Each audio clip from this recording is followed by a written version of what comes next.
Hello and welcome back to Lakes and Storms. My name is Sam. This is Josh right here. And today we're going to be talking about the Dallas Mavericks offseason. This is a continuation of a series that we started recently where we're just talking about teams that we thought had interesting off seasons. I think the Mavericks are really interesting as a team that missed the playoffs last year. So, yeah, I'll open it up to Josh and he'll tell us about the moves that they made. Yeah, so the Mavericks definitely did a lot this offseason. Of course, the on draft night they had those two big trades. They went from 10 down to 12 and they got off the Bertans money, got a TP. And then later in the night, they ended up using that TP to take in Rashawn Holmes. And then they got the 24th overall pick from the Kings. They sent cash and then another TP. And then, so June 30th, they signed Seth Curry to a 2-year deal on a $4 million plus biannual exception. July 1st, Dwight Powell gets extended for 3 for 12. And then July 5th, they have that huge 3-team sign and trade with Boston, San Antonio to get Grant Williams. Everyone else kind of got a couple seconds and stuff like that. And then another big thing, July 6th, 2023, the Portland Trail Blazers matched Matisse Thybulle's 3-year, $33 million offer sheet with Dallas, so they obviously don't Is get that him. another big thing? I don't Well, know. yeah, as we'll get into it, I actually do think it's big because I'm All right. curious about their wing depth. But so to start it off, I just want to say I really love this offseason. I mean, they go from Kyrie virtually leaving to building a competent roster. They Right. go from tanking the last few weeks to like, is this team a not playing team in the West? Possibly in my mind. So, but how did you feel about everything that they've done? Were you as high as I was? Um, yeah, I think I'm high on this team. I think they're definitely in the playoffs next year. Um, like previous to the offseason, I just remember kind of thinking, oh, okay, well, this is either going to be a dumpster fire when Kyrie leaves or he resigns and the team looks mostly the same and they're kind of, the West was really close last year, so like they have reason to be optimistic. But then you see that they bring in like a few of these guys and all of a sudden you feel really good about this team. Um Some Adding interesting Rashawn names. Holmes, Derek Lively, who looks like he can get minutes as a backup early. And then Grant Williams too. Like those are three like great pickups, and Seth Curry too. Like Omax too. Yeah, all of a Omax too. sudden, They the got some roster very looks a interesting lot better. names. Yeah. So I mean, yeah, Seth Curry bringing him back, I think, is a great cheap deal. Like, what a steal! I'm surprised he didn't go for more. I get he's old and a little bit injury prone now, but I think, yeah, adding Rashawn Holmes is should be awesome for their front court depth. I actually was super high on that. I know he hasn't been playing, but just getting more size, and he's not the biggest, center in the league, Right. but just size of any kind is what they need. And of course, like, they drafted Prosper, they drafted Lively, they were definitely focused on that. But for speaking of Prosper and Lively, how do you see their roles for going into the season? You kind of already touched on Lively a Right. bit, but So I see Lively as being the backup big, probably like eighth or ninth guy off the bench.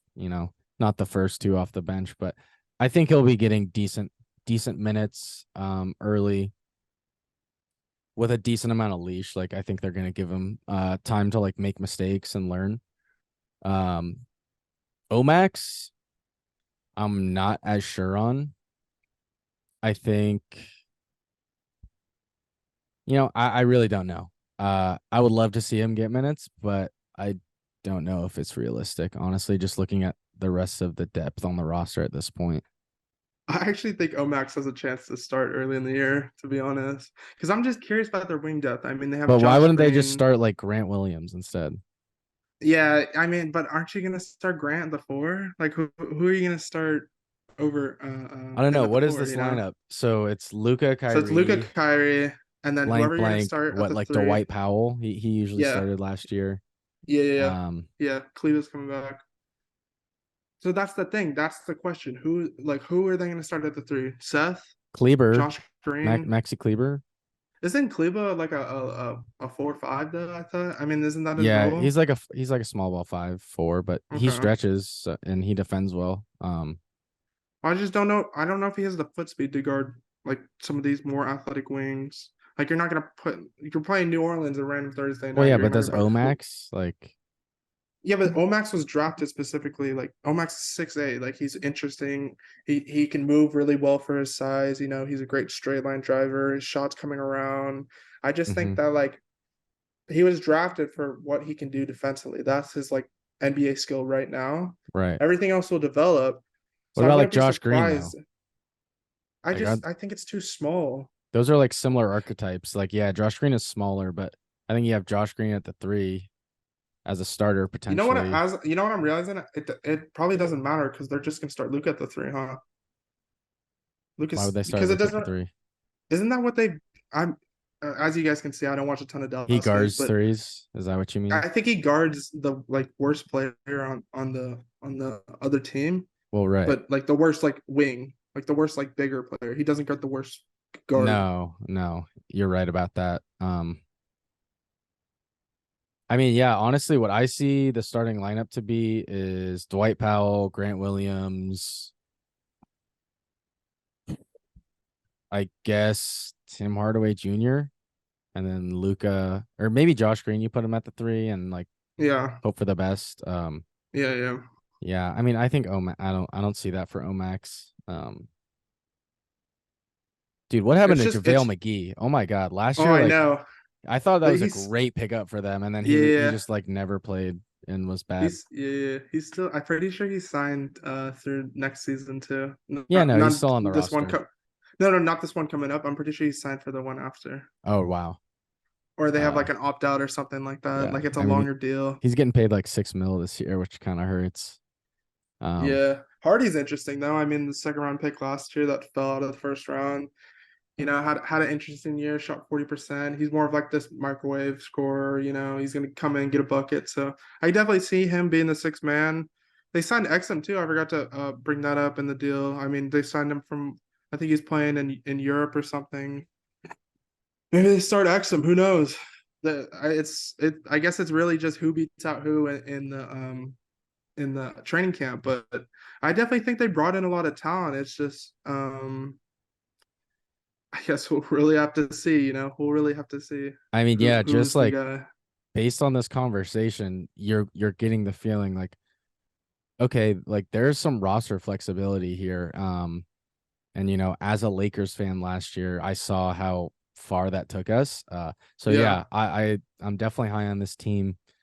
What do you see as in terms of the range of like seating for this team? I think this team could be a top 6 seed, a non-play on playoff team. I really do think that.